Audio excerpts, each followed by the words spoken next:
título del sermón es La señal de la resurrección, o sería el milagro, pero Juan le llama la señal y dejémoslo como una señal, porque más que se enfoquen en el milagro, él quiere que sepan que es una señal para algo importante. Entonces, como introducción vamos a ver el pasaje principal, que es Juan 11, 43. Habiendo dicho esto, ¿qué fue lo que dijo? Fue cuando Jesús dijo: gracias te doy por haberme oído, yo sé que siempre me escuchas. Habiendo dicho esto, clamó a gran voz: Lázaro, ven fuera. Y el que había muerto salió atada las manos y los pies, con vendas y el rostro envuelto en un sudario. Jesús le dijo: desatadle y dejadle ir. Esta es palabra de Dios. Vemos aquí Jesucristo, en el sermón pasado vimos que hizo una declaración importantísima.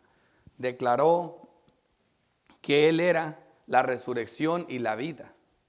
Esa declaración es una declaración de un yo soy, el quinto yo soy, que es importante. Yo soy la resurrección y la vida, la solución a la muerte. Es una declaración tan grande que para que la gente creyera y para que Jesucristo viera la importancia de dicha declaración, se encarga de, por medio de su soberanía, reunir a todas las personas que él quería que estuvieran ahí, y juntó mucha gente para que vieran el milagro, para que acompañara esta señal a la declaración. O sea que él para dar esa verdad y declararla, él hizo un milagro, levantando un muerto que tenía 4 días en la tumba, en un estado ya grande de descomposición. Ahora, ¿en qué situación me encuentro yo? Tengo que predicar esa declaración. ¿Cómo le hago yo para...? Él hizo un milagro, levantó un muerto de 4 días. ¿Cómo le hago yo ahora? Yo no puedo hacer un milagro como ese. ¿Cómo le hago yo para que ustedes vean la importancia de esta declaración? Yo soy la resurrección y la vida. Es una pregunta que me va a tomar todo el sermón contestarla. Pero adelantándoles como siempre un poco el final, el texto de apoyo me va a enseñar un poco a que ustedes vean realmente lo importante que es esta declaración y la respuesta. ¿Cómo podré yo hacer algo más grandioso que lo que Jesucristo hizo de levantar un muerto? Hoy vamos a ver la respuesta. Y parece mentira, y ustedes dirían: eso es imposible que tú hagas algo más grande. Pero vamos a ver qué Dios dice que puedo hacer yo. ¿Qué Dios dice? No qué digo yo. ¿Qué puedo hacer yo para poder levantar a un muerto? ¿Por qué? Porque hay muchas personas que me van a escuchar este sermón, o que pueden estar unos aquí, que están muertos y que tienen más de 4 días descomponiéndose. Ya tienen muchos días descomponiéndose, pero ellos no saben. Espiritualmente están muertos y cada día se descomponen más.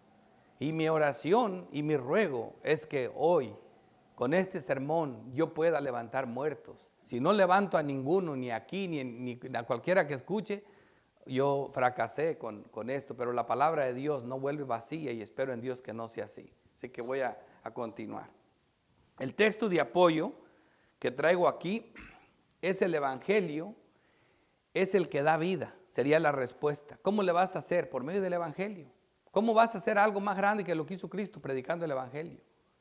Se oye así como diciendo: no, con eso ni el sueño me quitas. Pero ahorita vas a ver, predicando el Evangelio es que yo voy a hacer algo más grande que levantar a un muerto de 4 días, que ese muerto después volvió a morir.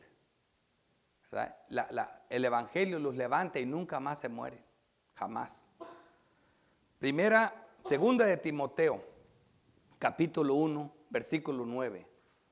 ¿Quién nos salvó y llamó con llamamiento santo, no conforme a nuestras obras, sino según el propósito suyo y la gracia que nos fue dada en Cristo Jesús antes de los tiempos de los siglos? ¿Qué declaración? Oigan esto. Pero que ahora ha sido manifestada por la aparición de nuestro Salvador, Jesucristo, el cual quitó la muerte y sacó a la luz la vida y la inmortalidad por el Evangelio. Por el Evangelio. Por el evangelio pretendo hacer algo más grande que levantar muertos de 4 días. Porque el evangelio levanta muertos de años. De años. Y eso es el desafío. Por eso, como introducción, vamos a ver este texto que se leyó, esta porción de las Escrituras, la vamos a estructurar en 3 encabezados para más claro. El encuentro con María. Ya vimos el encuentro con Marta, ahora vamos a ver el encuentro con María, del 28 al 32. Luego veremos, como en segundo encabezado, Jesús se conmueve de nuestro dolor, del 31 al 37. Y por último veremos el milagro de resurrección, o la señal de resurrección, del 38 al 44. Así que comencemos. El encuentro con María. Juan 11, versículo 28. Habiendo dicho esto, fue y llamó a su hermana. Habiendo dicho esto, ¿qué? Esta declaración es bien importante, no pasarla por alto. En el sermón pasado vimos que cuando Jesús, el texto principal del sermón pasado fue el versículo 25. Le dijo Jesús: yo soy la resurrección y la vida. El que cree en mí, aunque esté muerto, vivirá. Fíjate la palabra clave, creer. El que cree en mí, aunque esté muerto, vivirá. Y ella contesta y dice: y todo aquel que vive y cree en mí, continúa Jesús, no morirá eternamente. No morirá eternamente. Le dice: ¿crees esto?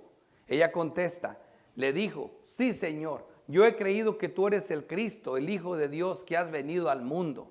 Es importante que ella crea eso, pero ese es el propósito del Evangelio de Juan. No solo te basta con creer que Él es el Cristo, el que ha venido al mundo. Tienes que creer que Él da vida eterna. Tienes que creer en todo lo que es Él. Por eso es el propósito, darse a conocer.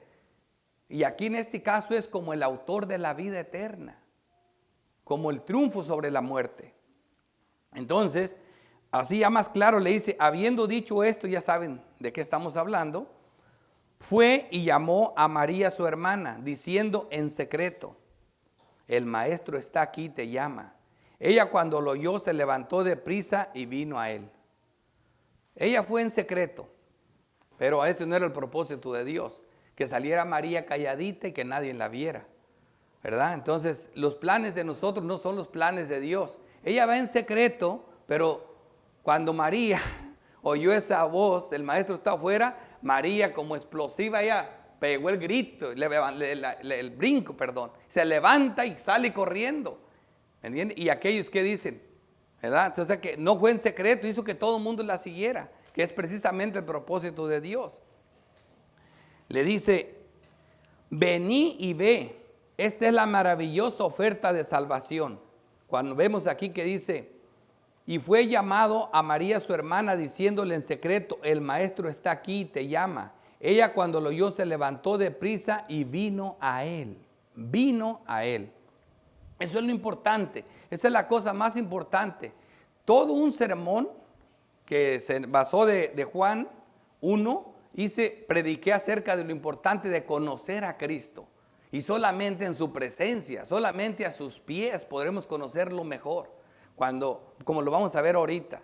Fíjate el conocimiento. En Juan 6:37 dice: todo lo que el Padre me da, ¿qué es característico de esto? Que cómo sé que el Padre me lo dio, vendrá a mí.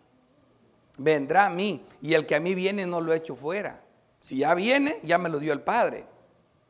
Mateo 11:28. Venid a mí todos los que están trabajados y cargados, y yo os haré descansar. ¿Quieres tu descanso? Ven a Cristo. ¿Quieres parar de esta miseria, de esta vida de muerte? Ven a Cristo. Jesús nos muestra y da a conocer al Padre por medio de esta invitación: venid y ved. Juan 1:38. Y volviéndose Jesús y viendo que le seguían, les dijo: ¿qué buscáis? Ellos le dijeron: Rabí, que traducido es maestro, ¿dónde moras? Les dijo: venid y ved. Fueron y vieron donde moraba y se quedaron con él. Te aseguro que si tú vas y ves y te acercas a él, te vas a quedar con él.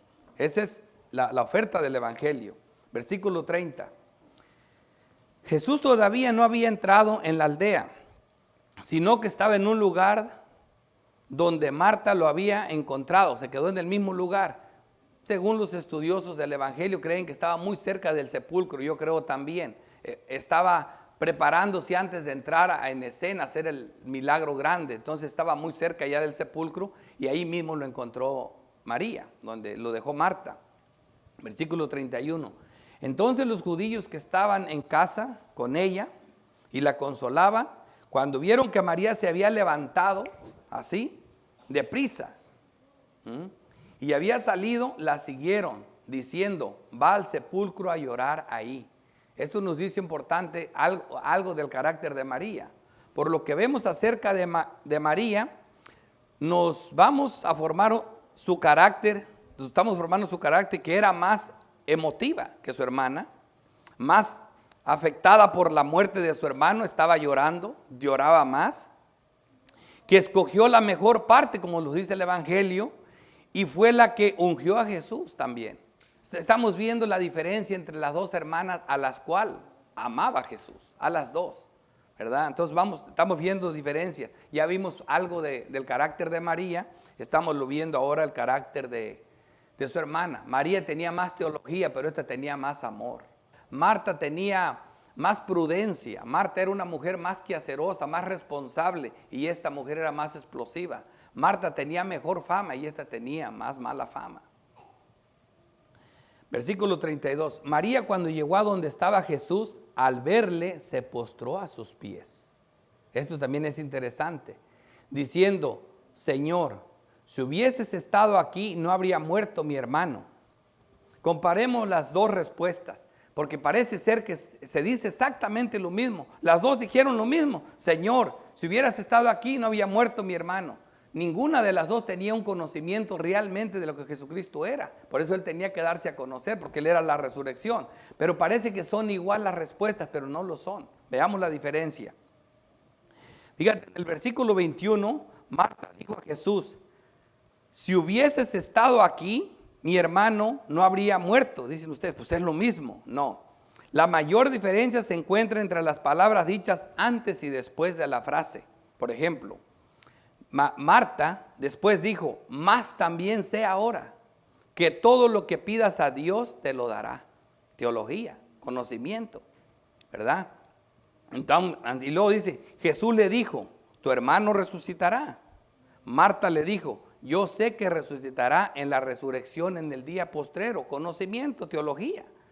Le dijo Jesús, yo soy la resurrección y la vida. De ahí salió esta palabra hermosa por la que estoy predicando el sermón pasado y por la que Cristo hizo un milagro y por la que yo pienso hacer un milagro igual, más grande que el de Jesucristo a través de la palabra de Dios. ¿Entiende? ¿Qué vemos aquí? Teología versus amor. Un amor, como veremos en el siguiente encabezado, que hace llorar a Jesús. Eso es lo que vamos a ver ahorita. ¿Por qué? Porque el conocimiento de Marta es contrastado con el amor de María. Marta llega, habla con Jesús y razona muy bien teológicamente, pero María se puso en el mejor lugar, a los pies de Cristo. Llegó a sus pies y ahí hizo la declaración, inocente también, pero fue a sus pies. Es la diferencia. Así que vamos a entrar a nuestro segundo encabezado. Jesús se conmueve de nuestro dolor. Aquí está bien relacionado. Versículo 33. Jesús entonces, al verla llorando y a los judíos que la acompañaban también llorando, se estremeció en espíritu y se conmovió. Voy a hacer un poco de exégesis aquí. Hay que estudiar un poco. Hay una regla dentro de la hermenéutica, de las reglas especiales que es uso de palabras griegas y teológicas. En este caso hay que usarlas un poco. El verbo que se utiliza aquí tiene el significado radical de resoplar del caballo. Este verbo que se traduce aquí, luego de conmoverse de la ira, indignación, un resoplido como una indignación. Esas son las características del verbo como aparece en el griego. Aquí el uso de las palabras griegas y teológicas nos da una mejor visión del verdadero sentir de nuestro Señor Jesucristo, que realmente sintió. Además, es inconcebible que Cristo pensara en el pesar y el dolor y no en el pecado como su causa. La causa del dolor siempre es el pecado, aunque a veces implícita. Cuando Jesucristo mira esto, no podemos creer que, lloró. ¿Por qué lloraba María? Por Lázaro. Él no iba a estar llorando por Lázaro cuando sabía que lo iba a resucitar, ¿verdad? Obviamente él no fue su pesar no era el mismo de ella. No vamos a entrar todavía en la parte de llorar, su pesar, su indignación, sino que él ve lo que provoca el pecado. Él ve las secuelas del pecado, que por donde quiera es funeral, es llanto, es dolor. Y eso lo indignaba, lo puso como cuando un caballo resopla lleno de indignación. Eso es lo importante de entender eso. Además, dice, Jesús concentraba su atención en el pecado como la causa subyacente de todo sufrimiento, dolor y pena. El mismo verbo se conmovió, aparte de ira, también sugiere la idea de turbación interna, o sea, desde las entrañas, se conmovió. Indignación con el pecado como raíz de todo sufrimiento y pesar, pero también haciendo suyo el dolor de los que están junto a él. Por eso viene la otra parte. Y dijo, ¿dónde le pusiste? Le dijeron, Señor, ven y ve. Por medio de esta declaración, Jesús nos hace el llamado de conocer más íntimamente, posando con Él para conocerle y creer, o sea, habitando con Él, ven y ve. Pero mira, en este caso, el llamado es al revés. Dice, pero nosotros por medio de esta declaración solo le podemos decir, ven y ve. ¿Qué ve? Nuestro pecado, nuestra culpa, ven y ve nuestro estado y condición espiritual, nuestra putrefacción, que cada día sin Cristo apestamos más y más. Eso es lo que podemos decirle, ven y ve. ¿Qué más puede ver? ¿Me entienden? Cuando nosotros vamos a Él vemos vida eterna, perdón de pecados, misericordia, salvación. Pero cuando Él viene a nosotros solo ve pecado. Solo ve pecado. Colosenses 2:13 nos habla de la condición de todas las personas antes de venir a Cristo. Y a vosotros, estando muertos en pecados y en la circuncisión de vuestra carne, os dio vida juntamente con Él, perdonando todos los pecados. Eso es lo que puede ver en nosotros. Muerte espiritual en todos. Efesios 2:1. Y Él os dio vida. ¿Cuándo nos dio vida? A vosotros cuando estabas muertos en vuestros delitos y pecados. Aunque estamos vivos nosotros, todos, hay algunos que espiritualmente siguen muertos sin Cristo. Están muertos en pecados, en los cuales anduviste en otro tiempo, siguiendo la corriente de este mundo conforme al príncipe de la potestad del aire, el espíritu que opera en los hijos de desobediencia. Esta es la condición de todos los que no están en Cristo y era la nuestra antes de venir a Cristo. Muertos espiritualmente, en estado muy grave, bajo el espíritu de Satanás, bajo la potestad del diablo. Así vivíamos. Entre los cuales también todos nosotros, dice el texto, vivimos en otro tiempo en los deseos de nuestra carne, haciendo la voluntad de la carne y de los pensamientos, y éramos por naturaleza hijos de ira, lo mismo que los demás, muertos espiritualmente, hijos de ira. Y aquí está el pero Dios, que es rico en misericordia, por su gran amor con que nos amó, aun estando nosotros muertos en pecados, nos dio vida juntamente con Cristo. Por gracia sois salvos. Por gracia sois salvos. Mira la condición de cada uno de los creyentes. Por eso yo le estaba diciendo a los hermanos, hay que invitar personas que no creen.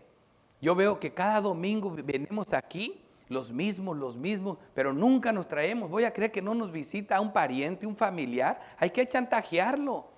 Hay que decirle, como le dijo la muchachita que estaba esclava en Siria, a su ama, mire, allá hay un Señor que puede sanar a tu marido. Allá hay alguien que le puede quitar la lepra. Tú también dile, yo conozco a alguien que puede darte vida eterna. Si estás enfermo, invítenlos. Díganles algo sabroso. Aunque a lo mejor cuando lleguen van a decir, no hombre, mejor me hubiera bañado en Siria. Allá están mejores los ríos que este río sucio. Pero no, hay que decirles, hay que hablarles. Hay que invitar personas, porque es lo que necesitamos. El evangelio de hoy está especial para levantar muertos, para dar vida. Así que continuamos. Pero luego vemos este corto pero significante versículo. Jesús lloró. Ven y ve. Y cuando vio esta situación, cuando vio nuestro estado de putrefacción, cuando vio nuestro pecado, cuando ve todas estas cosas, dice, Jesús lloró. Es el único lugar en el Nuevo Testamento donde aparece este verbo. En la manera que está, este verbo llorar no es igual a todos los otros llorar que están en las Escrituras. Cristo llora 3 veces en la Biblia, más claras. Pero aquí es diferente el verbo. Por ejemplo, el otro verbo es para lágrimas. Lágrimas de Cristo nos muestran que fueron para nuestra salvación y beneficio. Por su herida fuimos sanados. Por ejemplo, en Hebreos 7:7 dice, y Cristo en los días de su carne, ofreciendo ruegos y súplicas con gran clamor y lágrimas, lloró, al que le podía librar de la muerte. Fue oído a causa de su temor reverente. Y aunque era hijo, por lo que padeció, aprendió la obediencia. Habiendo sido perfeccionado, vino a ser autor de eterna salvación para todos los que le obedecen. ¿Me entiende? Con la salvación de nosotros le costó lágrimas de ruego de Cristo al Padre. Lágrimas de ruego. El verbo llorar de María y los judíos es gemir, parecido al de Cristo en Lucas 17, cuando llora por Jerusalén. Lucas 17:41 dice, y cuando llegó cerca de la ciudad, al verla lloró sobre ella. Esto es un gemir, esto es diferente, es un verbo diferente al que vemos aquí. Jesús lloró. Aquí es un lamento por la pérdida. Igual que un lamento por la pérdida. Ese no es el llanto que aparece aquí. Ese es el llanto de María. Ese es el llanto de los judíos. ¿Por qué? Porque para ellos había una pérdida. Lázaro se había muerto. Ese es el llanto de Cristo en Lucas 17. ¿Por qué? Por la pérdida de todas esas personas que iban a perecer. Pero este lloro de hoy no es el mismo. ¿Me entienden? No es el mismo. ¿Por qué? Porque él sabía que Lázaro no se estaba perdiendo, se estaba ganando. Él sabía lo que iba a hacer. Pero sí, continuamos. El verbo aquí, utilizado aquí en 11:35, no quiere decir gemir o lamentarse. Pero estas lágrimas eran la expresión de amor y del más puro y santo sacerdote lleno de compasión. Nacieron del más genuino amor por el hombre que se encuentra en todo el universo, el amor por el cual Jesús se dio a sí mismo, no solo por Lázaro, como pensaron los judíos en 11:37, sino también por María, por Marta, por los demás y por todos nosotros. Ese es el lloro de ahí. Es diferente. A veces sí hay que hacer uso de ese lenguaje griego en ciertas ocasiones. Así que ya vieron la diferencia. Es por esa razón que él estaba profundamente conmovido. El versículo 36 dice, dijeron entonces los judíos, mirad cómo le amaba, equivocadamente. Y luego los otros dicen, y algunos de ellos dijeron, ¿no podía este que abrió los ojos a los ciegos haber hecho también lo que Lázaro no muriera? La crítica que no falta. No falta un Tomás, ¿verdad? Como vimos en el estudio exegético que acabo de enseñarles, del llanto de Cristo, los judíos, al igual que muchos, no entendieron el porqué del lloro. Sus dos declaraciones son erróneas. Por ejemplo, la primera, no lloró por la muerte de Lázaro. Por eso, para que digan ellos, mira cómo lo amaba, por eso está llorando. Él no lloró por eso, porque lo iba a resucitar, ¿verdad? Estaban errados en su reflexión. Tampoco es correcto decir, ni tampoco era correcto pensar que Jesús carecía de poder para resucitarlo, para sanarlo, sino que quería hacer algo más grande que sanarlo. Curarlo de una enfermedad había hecho muchas y todavía no creían. Dice, ahora voy por algo más grande, levantarlo de los muertos después de 4 días. La verdad es esta, que no solo evitaría que no muriera sanándole, sino que le resucitaría después de 4 días, como lo veremos en nuestro próximo encabezado. Ya viene la resurrección. Ahora sí, el milagro de resurrección. Este es el milagro que Jesucristo hace para que esta declaración tan grande y tan importante tuviera este poder que debería de tenerlo. Este es lo que nos va a tomar más tiempo en este encabezado, porque este es el corazón del sermón. Pero ves que lo tengo que traer en su contexto para que ustedes vean todo lo que Jesús viene haciendo para llegar a este milagro y la importancia de todo lo que tiene que hacer para que creamos en Él. Y al mismo tiempo para que yo pueda contestarle la pregunta que se planteó al principio: ¿cómo le hago yo? Si yo no puedo levantar a un muerto de 4 días, para que ustedes pongan atención a algo así tan grande. Si ahorita yo levantara a un muerto, hiciera un milagro, aquí no se me duerme nadie. El menos, si todos estuvieran atentos. Pero yo ¿cómo le hago? ¿Cómo le hago? Tengo que hacer algo más grande que eso. Y del Evangelio le va a dar la respuesta. Óiganlo bien. Cada vez nos acercamos más. Versículo 38. Jesús, profundamente conmovido, otra vez vino al sepulcro. Era una cueva y tenía una piedra puesta encima. Dijo Jesús: quitad la piedra. Marta, la hermana del que había muerto, le dijo: Señor, hiede ya, porque es de 4 días. Como vemos, las Escrituras no están peleadas con la responsabilidad humana y la soberanía de Dios. Porque podríamos decir, bueno, si ya hiciste la mayor parte, ya lo resucitaste después de 4 días, ¿para qué andas queriendo ayudantes para que le quiten las vendas? ¿Verdad? Porque ese es el punto, ¿verdad? Así que Marta le dijo: Señor, hiede ya, porque es de 4 días. ¿No que ya habías creído, Marta? ¿Qué pasó? Según ella ya había creído. Yo creo que tú eres la resurrección, yo creo todo. Ahora, ¿qué te pasa? ¿Por qué me estás diciendo que ya tiene 4 días? ¿Qué crees? ¿Que no puedo levantarlo? ¿Verdad? Los ojos de Marta no estaban siempre fijos en Jesús. A veces se dirigían hacia el cadáver. Y eso nos pasa a nosotros, hermanos. A veces ya sabemos que nacimos de nuevo, que somos renacidos por la palabra de verdad. Ya sabemos que tenemos vida eterna en Cristo. Ya nos gozamos en la gloria venidera que nos espera. Pero cada rato regresamos a ver el cadáver. Regresamos a ver al mundo. ¿Quieres volver a donde estabas antes, cuando estabas muerto en delitos y pecados? ¿Para qué volteas a ver el cadáver? Olvídate del muerto. Piensa en el vivo. Piensa en lo que sigue. Y eso es lo que estaba pasando. Ella seguía viendo el cadáver. Le dice Jesús: yo soy la resurrección. Jesús le dijo: ¿no te he dicho que si crees verás la gloria de Dios? ¿Qué te pasa regresando a ver el cadáver? Creer es más importante que el mismo milagro, hermanos. Creer es más importante que el mismo milagro. El milagro vino por señal de incredulidad. Y ni así creyeron.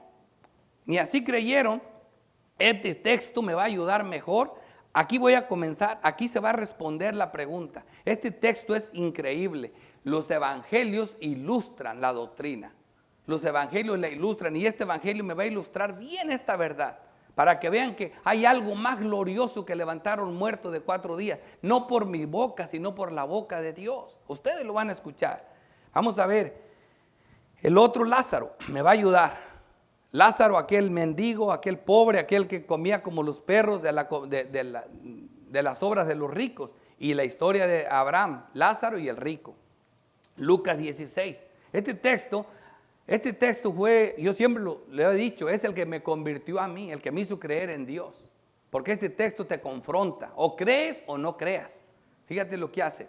Ya sabemos la situación, muere tanto el rico como Lázaro. Ya vieron la condición de Lázaro, como si fuera un perro, comiendo de las sobras ahí de los basureros, lleno de rasques y las heridas y las llagas. ¿Y qué? Sin embargo, ese hombre iba a ir al cielo.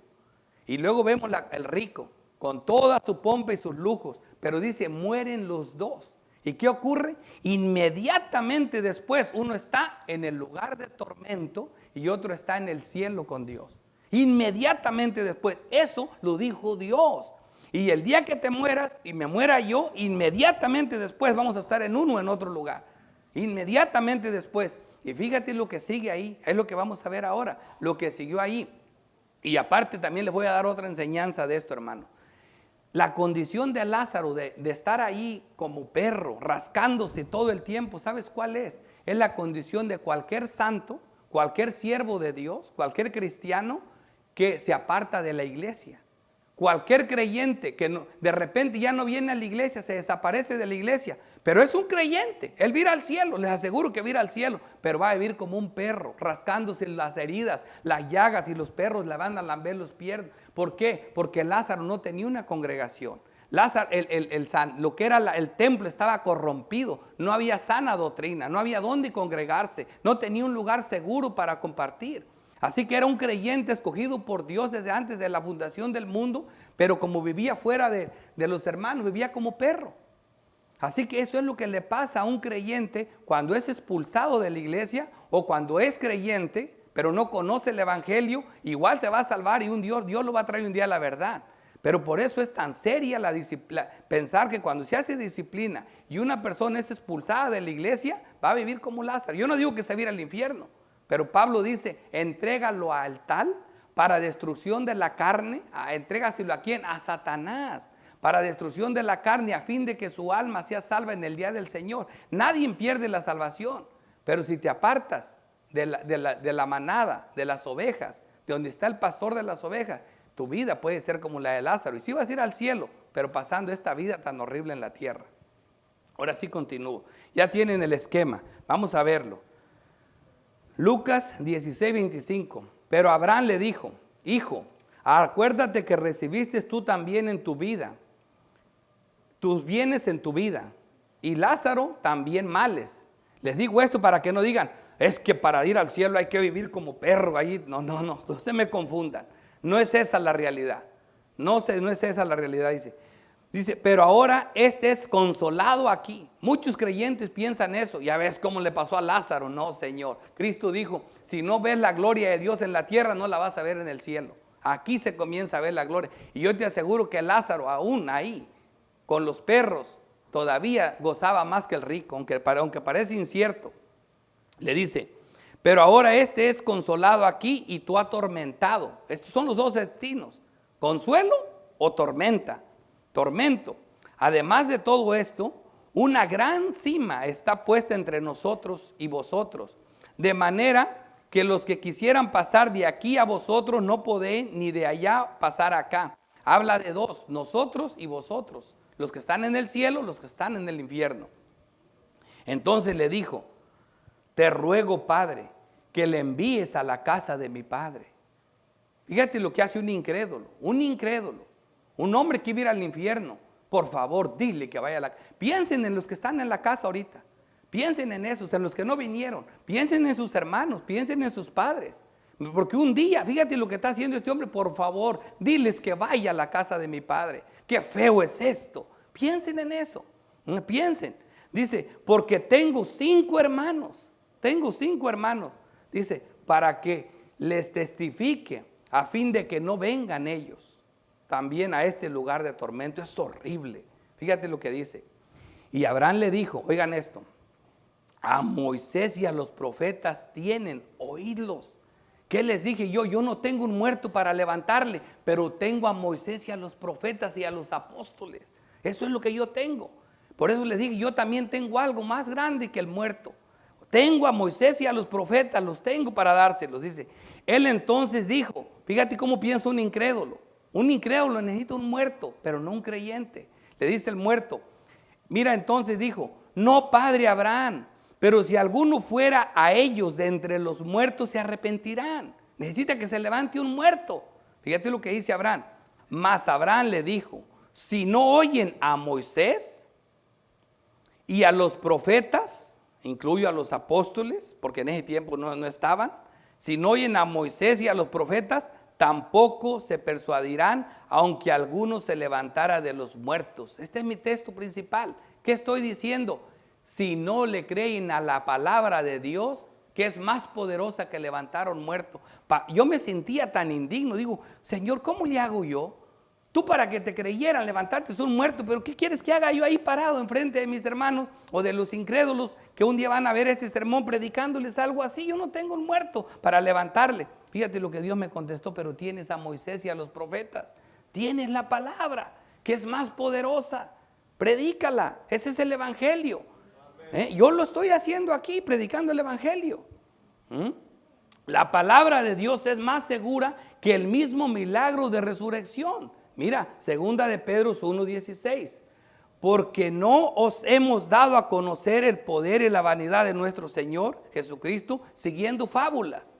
No con luces, no con shows, no trayendo artistas, no con dancitas, no con gritos, no con lloro, no con nada artificiosas, sino como habiendo visto con nuestros propios ojos su majestad. Oiga bien esto. Pues cuando le recibió de Dios Padre honra y gloria, le fue enviado desde la magnífica gloria una voz que decía: este es mi Hijo amado en el cual tengo complacencia. ¿Oyeron la voz de Dios que fue glorioso? Y oigan esto. Y nosotros oímos esta voz enviada desde el cielo, dice Pedro. Ahí estaba yo la oí cuando estábamos con él en el monte santo. Fíjate lo que dice. Tenemos también la palabra profética más segura. ¿Más segura de qué, Pedro? De ver a Moisés resucitado, sentado. Moisés estaba sentado ahí. Ahí estaba Elías y estaba aquí en Jesucristo. Los tres ahí estaban. ¿Me entiendes? Pero hay algo más seguro que ver muertos resucitados. Hay algo más seguro que oír esa voz que oímos nosotros. ¿Qué? La palabra profética. Hay algo más seguro. Tenemos también la palabra profética más segura, a la cual hacéis bien en estar atentos. Pónganse atentos. ¿Ves cómo dice? Atentos, como si estuviera levantándoles un muerto. Atentos, dice, como a una antorcha que alumbra en lugar oscuro, porque así están los incrédulos en tinieblas. Oscuro, hasta que el día esclarezca y el lucero de la mañana salga en vuestros corazones. Fíjate, ¿por qué? ¿Por qué es más segura? Versículo 20, entendiendo primero esto, que ninguna profecía de la Escritura es de interpretación privada. Por esto tiene valor, porque nunca la profecía fue traída por voluntad humana, sino que los santos hombres de Dios hablaron siendo inspirados por el poder del Espíritu Santo. Por eso el Evangelio es tan poderoso y tan seguro, porque el mismo que dijo Lázaro, ven fuera, es el mismo que dijo, hágase el cielo y la tierra y fueron hechos, hágase los hombres, hágase todo, y todo fue hecho por su palabra. La palabra de Dios es poderosa y yo tengo esa palabra que es más poderosa que un muerto, levantarles un muerto. Versículo 41, entonces quitaron la piedra de donde había sido puesto el muerto. Y Jesús, alzando los ojos a lo alto, dijo, Padre, gracias te doy por haberme oído. O sea, este milagro también vino con oración. Ya sabía que siempre me oyes, pero lo dije por causa de la multitud que está alrededor. ¿Para qué? Para que crean que tú me has enviado. O sea, todo esto es para eso, Señor Jesucristo, es para eso, para que crean. Y no solo el capítulo, para eso está todo el Evangelio de Juan, y para eso está la Escritura, para que crean, porque creyendo es que vas a vencer la muerte. Para que crean. Este es el propósito del milagro y del capítulo entero y de todo el libro de Juan, como lo dice Juan 20:30. Hizo además Jesús muchas otras señales o milagros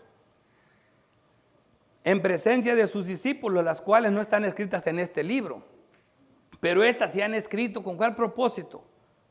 Para que creas que Jesucristo es el Hijo de Dios y para que creyendo que tengas vida en su nombre. Para que creyendo tengas vida eterna. Él es la resurrección, Él es la vida, es lo que nos está enseñando aquí. ¿Ves la importancia? Y ves lo que puede hacer la palabra de Dios. Si no te levanta la palabra de Dios, si no levanta la palabra de Dios, ni porque se levante un muerto y les diga, no van a creer, no se van a salvar por eso. Es la palabra de Dios la que tiene el poder. Hay que hacerlo, hay que creer eso, hermanos, porque eso es lo que nos tiene aquí a nosotros. Versículo 43. Y habiendo dicho esto, clamó a gran voz, Lázaro, ven fuera. Ahí está el poder de su palabra, Lázaro, ven fuera. Es asombroso ver cómo se levanta el muerto después de 4 días y se levanta y empieza a caminar, aunque sea con dificultad porque seguía atado. Pero ¿qué vemos nosotros? Vemos el poder de la palabra de Dios. El que había muerto salió atada las manos y los pies con vendas y el rostro envuelto en un sudario. Jesús le dijo, desatarle y dejarle ir. Como vemos, la resurrección no lo es todo. Seguimos atados. Necesitamos la obra del Espíritu Santo para ser limpiados de estas vendas fúnebres que nos siguen atando y impidiendo ser verdaderamente libres en Cristo. La teología arminiana le dice a sus seguidores: ya Cristo murió por ti. Con eso Él logró darte un vestidito blanco para que vayas al cielo. Pero no lo ensucies, porque si lo ensucias te pierdes. Te pierdes, pero eso es mentira. Eso no es lo que está aquí. Sí es cierto que hay una responsabilidad humana, desatarle. Pero la bendita verdad de Dios es que Él lo desata junto contigo. ¿Me entiendes? Porque ni eso podemos hacer. Quitarle el sudario para que vea, ni eso podemos hacer nosotros. Somos responsables por hacerlo, sí, pero la obra la hace el Señor. Atadas las manos y los pies con vendas y el rostro envuelto en un sudario. Es importante conocer, ver, para poder ser salvos. Romanos 4:25, el cual fue entregado por nuestras transgresiones. Oigan bien, eso ya lo sabemos. Él murió para nuestras transgresiones. Con eso obtuvo salvación, con eso fuimos regenerados y nacidos de nuevo. Pero no se queda ahí, óiganlo bien. Y resucitado para nuestra justificación. También nos quita las vendas. También nos quita las vendas tanto de los ojos como del cuerpo. También hace eso. Somos llamados juntamente y colaboradores con el Espíritu Santo a ser edificados en nuestras vendas de muerte. Por eso se nos dice, quitádselas, como lo dice Gálatas 6:2. Sobrellevar los unos las cargas de los otros y cumplid así la ley de Cristo. Esto es un mandato para nosotros y una responsabilidad, ¿verdad? Para que nosotros mismos nos confesemos nuestros pecados, hablemos y nos fortalezcamos unos a otros, no como jueces, sino como hermanos ayudándonos. Por eso Jesús, por eso el mandato, soltarle, ¿verdad? Aun que somos responsables por ayudar al fin y al cabo la obra tanto del nuevo nacimiento como la de la santificación son suyas, son de Dios. Hebreos 10 está claro. Hebreos 10:10 dice: en esta voluntad somos santificados mediante la ofrenda del cuerpo de Jesucristo, hecha una vez para siempre, su muerte. Mediante su muerte somos santificados. El 14 dice: porque con una sola ofrenda hizo perfectos para siempre a los santificados. Aquí no se ensucia el vestidito. Perfectos para siempre, con su muerte también logró eso. ¿Me entiendes? No importa que te diga, porque muchos dicen, le dijo, quítale las vendas. Ahí está la participación de nosotros. Sí, ahí está el mandato y la responsabilidad. Mas la hace Dios también la obra. Y el rostro envuelto en un sudario. Vamos a ver nosotros. Si nosotros somos los que quitamos el velito de Lázaro. Segunda de Corintios 3:14. Pero el entendimiento de ellos se embotó. Traen un velito en la cara. Porque hasta el día de hoy, cuando leen al antiguo pacto, les queda el mismo velo no descubierto. Pero oigan esto, bendito Dios, el cual por Cristo es quitado. El cual por Cristo es quitado. Quitarle esas benditas, al último se las quita Cristo. ¿Me entiendes? Es Dios el que hace la obra. Bendito Dios, que es el que nos salva, es el que nos justifica y es el que nos santifica, es el que nos persevera, es el que en el Espíritu Santo nos lleva hasta el fin. ¿Ven que el Evangelio es más poderoso que levantar un muerto? ¿Para qué levanto un muerto si a los días se va a volver a morir? Pero si yo levantara un muerto de 4 días, ni el estadio me cabe para que se meta la gente. ¿Y saben qué? Esa gente no va a creer para salvación. Esa gente son milagreras que solo buscan show. Pero el Evangelio es más seguro y más poderoso, aunque no parezca. Luego dice la palabra, dejarle ir. Dejarle ir. ¿Qué significa esto? Ahí también se sueltan con un montón de tonterías. Juan 8:36. Así que, si el Hijo os libertare, seréis verdaderamente libre. No te resucita y te dice, ahora aquí empiezas esto y esto y esto. No, cuando vienen aquí mucha gente, pastor, yo quiero venir a esta iglesia, aquí cuáles son las reglas. Que escuches el Evangelio. Esa es la única regla que tiene. Aquí hay libertad en Cristo. Las reglas te las va a poner el Espíritu Santo en tu corazón. Es el que te va a dirigir, el que te va a guiar. ¿Por qué? Porque con una sola ofrenda hizo perfectos para siempre a los santificados. El Dios es el que hace todo, dice Juan 8:33. Así que si el Hijo os libertare, seréis verdaderamente libres. Dejadle ir. Gálatas 5:1. Está pues firmes en la libertad con que Cristo nos hizo libres, y no estéis otra vez sujetos al yugo de esclavitud. Cristo nos resucitó y nos da libertad, esa libertad que tenemos en Cristo, que no los debemos de usar como libertinaje, como pretexto para pecar, pero tenemos libertad. El conocimiento nos da libertad.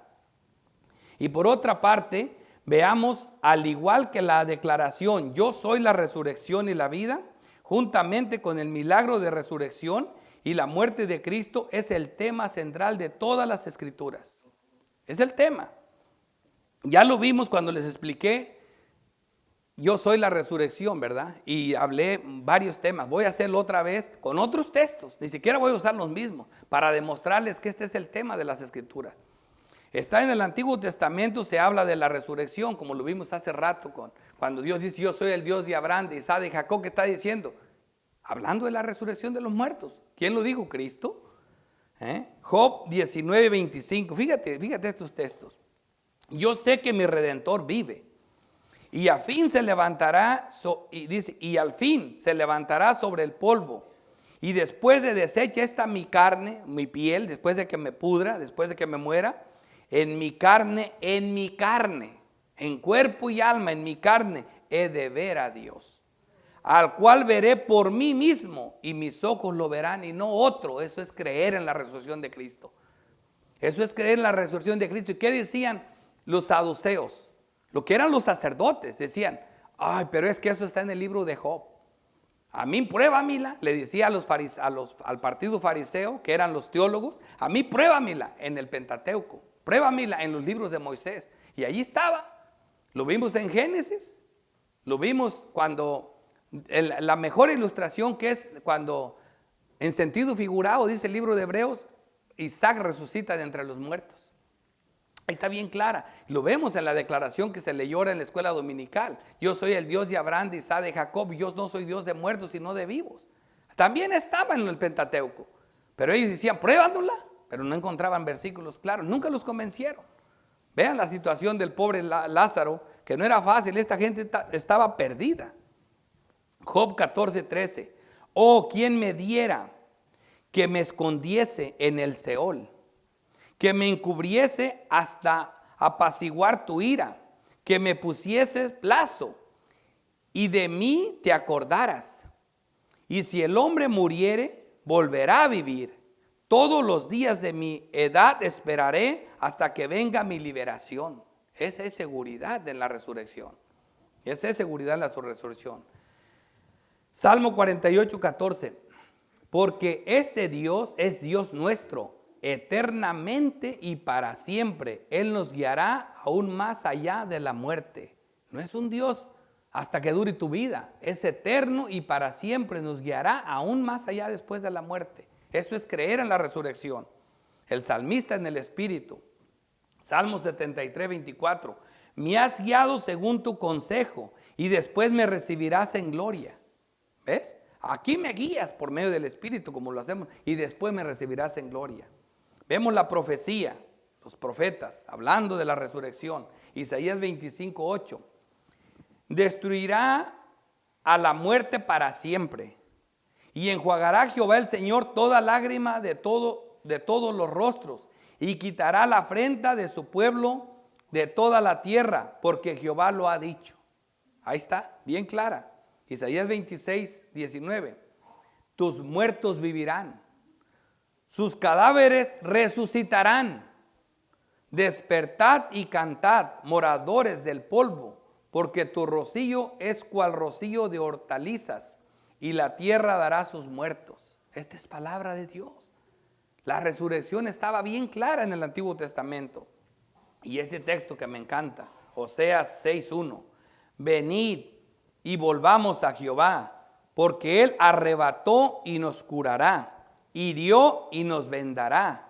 Nos dará vida después de 2 días. Y en el tercer día nos resucitará y viviremos delante de Él. ¿Te imaginas qué palabra?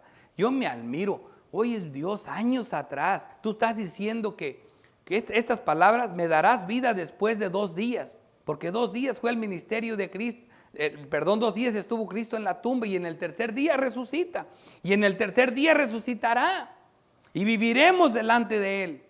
También con Él. Aquí hay mucha teología, mucha enseñanza.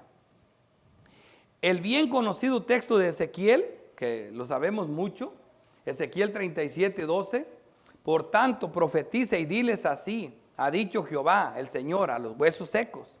He aquí yo abro vuestros sepulcros, pueblo mío, y yo os haré subir de vuestras sepulturas, y yo os traeré a la tierra de Israel.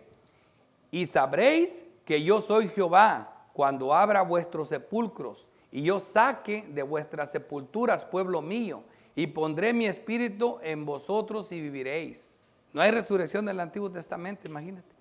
Qué bendición. Y ya en el Nuevo Testamento el tema es aún más claro y amplio, como lo vimos en nuestro texto de apoyo. Aquí, este texto es como nos dice, aquí es donde se destapa la resurrección clarita. Mira el texto de apoyo otra vez. Segunda de Timoteo 1:9. ¿Quién nos salvó? Jesucristo. Y llamó Dios con llamamiento santo, no conforme a nuestras obras, sino según el propósito suyo y la gracia que nos fue dada en Cristo Jesús, antes de los tiempos de los siglos. Miren este texto.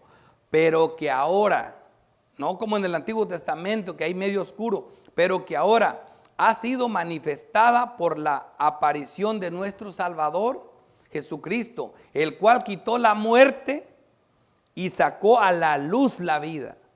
Aquí sí se habla bien de la resurrección. Yo voy a resucitar, les decía cada rato. Yo voy a morir y en el tercer día resucito. Sacó a la luz la vida y la inmortalidad. ¿Cómo lo hiciste, Señor? ¿Cómo? Por el Evangelio. ¿Cómo lo hiciste levantar? No, por el Evangelio. Eso es lo que yo tengo, el Evangelio. Por eso les dije, este texto de apoyo es la respuesta. Pero cuando la desarrollemos la van a entender mejor. Les digo, yo voy a hacer algo grande también. No por lo que yo digo, sino por lo que Dios dice. Hay algo más grande que levantar a un muerto, sí, que el Evangelio. El Evangelio, aunque no lo crean. Esta es la obra del más puro amor de Cristo, su muerte y resurrección. Y Él mismo la efectuó en su cuerpo. Y no solamente la enseña en su cuerpo, sino que la enseña en las Escrituras. Mateo 22:31. Pero respecto a la resurrección de los muertos, ¿no habéis leído lo que os fue dicho por Dios cuando dijo, yo soy el Dios de Abraham, el Dios de Isaac y Dios de Jacob? Dios no es Dios de muertos sino de vivos. ¿Qué está haciendo Cristo? Interpretando a Génesis. Está interpretando el Antiguo Testamento y les dice, allá también se hablaba de la resurrección, pero ustedes no la vieron, estaba implícita. Aquí vino Cristo, la sacó a la luz. Aquí la mostró clarita, la resurrección. Juan 2:22. Por tanto, cuando resucitó de entre los muertos, oigan este texto, oigan esto. Por tanto, cuando resucitó de entre los muertos, sus discípulos se acordaron que había dicho esto y creyeron la escritura y la palabra que Jesús había dicho. Aquí hay una pregunta muy importante. ¿No venimos viendo por todo el evangelio de Juan que sus discípulos habían creído en él? Y creyeron en él sus discípulos, y creyeron en él sus discípulos, y creyeron en él sus discípulos. ¿Y qué dice aquí? Que cuando lo vieron, dice aquí, por tanto, cuando resucitó de entre los muertos, sus discípulos se acordaron que había dicho esto, y creyeron la escritura y la palabra que Jesús había dicho. Es entonces que creyeron, y fue entonces como lo leyó Javier el otro día, en la tumba vacía cuando Juan creyó. Cuando vio el sudario ahí enrolladito, ahí creyó el evangelio. Así que, ¿por qué no podían creer completamente para salvación? Porque necesitaban el Espíritu Santo. Por eso le dice Cristo a Nicodemo, cuando yo sea levantado, entonces vas a nacer de nuevo. Así que todos los del Antiguo Testamento se salvaron por esta promesa. Por esta promesa. Y ellos, los que fueron en su tiempo, se salvaron por esa obra. Y nosotros nos salvamos por algo que ocurrió hace miles de años atrás. Juan 14:19. Todavía un poco y el mundo no me verá, pero vosotros me veréis. Porque yo voy yo vivo, vosotros también viviréis. Por eso, porque yo vivo, ustedes también vivirán. Ya los textos doctrinales que son mucho más claros, 2 Corintios 4:14, sabiendo que el que resucitó al Señor Jesucristo, a nosotros también nos resucitará en Jesús, con Jesús. Efesios 1:19, y cuál la superminente grandeza de su poder para con nosotros los que creemos, según la operación del poder de su fuerza, la cual operó en Cristo, resucitándole de los muertos, sentándole a su diestra en los lugares celestiales. Esta es la condición de Cristo y esa será la nuestra. Primera de Tesalonicenses 4:14, porque si creemos que Jesús murió y resucitó, así también traerá Dios con Jesús a los que durmieron en él. ¿Qué más queremos? También Dios los traerá a los que durmieron en Cristo. Bien clarito. Y por último, Filipenses 3:21, el cual transformará el cuerpo de la humillación nuestra para que sea semejante al cuerpo de la gloria suya. Pruebas claras de la resurrección corporal, tanto en cuerpo como en alma. Así que como resumen, ¿qué hemos visto? Es interesante ver que cuando hablamos de Primera de Corintios, el libro casi no tiene doctrina. Se trata de varios problemas de la iglesia. Pero hay un capítulo. Pablo les recuerda el evangelio en 1 Corintios 15 y les dice: además os declaro, hermanos, les dice Pablo, pensando en el 15:1, el evangelio que os he predicado, el cual también recibisteis, en el cual también perseveráis. Este es el evangelio. ¿Cuál? Por lo cual asimismo, si retenéis la palabra que os he predicado, sois salvos, si no creíste en vano. ¿Cuál palabra? Porque primeramente os he enseñado lo que asimismo recibí, que Cristo murió por nosotros, por nuestros pecados, conforme a la Escritura. Toda la Escritura hablaba de esto. Eso está bien. Y luego, versículo 4, y que fue sepultado y que resucitó al tercer día, conforme a las Escrituras. Este es el evangelio. Y ahí continúa Pablo hablándoles todo acerca de la resurrección. Todo el capítulo 15 es un tratado de la resurrección de Cristo. Ya en el 52 dice: en un momento, en un abrir y cerrar de ojos, al final de la trompeta, porque se tocará la trompeta y los muertos serán resucitados incorruptibles y nosotros seremos transformados, si es que vivimos cuando Cristo venga. Pero hay resurrección de muertos, clara. Si no, no hay evangelio, les dice Pablo. Así que vamos a ver rápidamente 3 aplicaciones. Juan 12:1. 6 días antes de la Pascua vino Jesús a Betania, donde estaba Lázaro, el que había estado muerto, y a quien había resucitado de los muertos, y le hicieron allí una cena. Marta servía, y Lázaro era uno de los que estaban sentados a la mesa con él. Aquí ya Lázaro ya estaba resucitado. Estamos hablando de Juan 12. Y ahí estaban todos. Entonces María tomó una libra de perfume de nardo puro, de mucho precio, y ungió los pies de Jesús y los enjuagó con sus cabellos. Y la casa se llenó del olor del perfume. Aquí vemos este profundo amor que tenía esta mujer por Cristo. Y hizo una obra que todos los 4 evangelios la escriben. Esto fue para memoria de ella. Esta mujer amó mucho a Cristo. Se le perdonó mucho, dice Lucas, pero amó mucho. Amó mucho. Esa es una muy buena aplicación, que a los pies de Cristo se aprende más que parados. Hay que confiar más en el poder del Espíritu Santo, en el amor de Cristo, que en la teología, que en los títulos de teología. Segunda aplicación, Apocalipsis 7:17. Porque el Cordero que está en medio del trono los pastoreará y los guiará a fuentes de agua de vida. Y Dios enjuagará toda lágrima de los ojos de ellos. Hay una estrecha relación entre el verbo aquí presente, Jesús lloró, y el de Apocalipsis. Dice, como diciendo, debido a tus lágrimas, las nuestras serán enjuagadas. Esas lágrimas que Cristo lloró, por esas lágrimas las nuestras van a ser enjuagadas. Eso es hermoso también. Tercera aplicación, Efesios 2:5. Aún estando nosotros muertos en pecados, nos dio vida juntamente con Cristo. Por gracia sois salvos.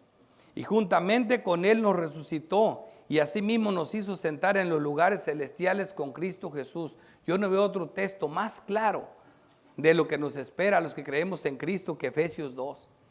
Es hermoso ese texto, es clarísimo para pensar en la resurrección, junto con 1 Corintios 15.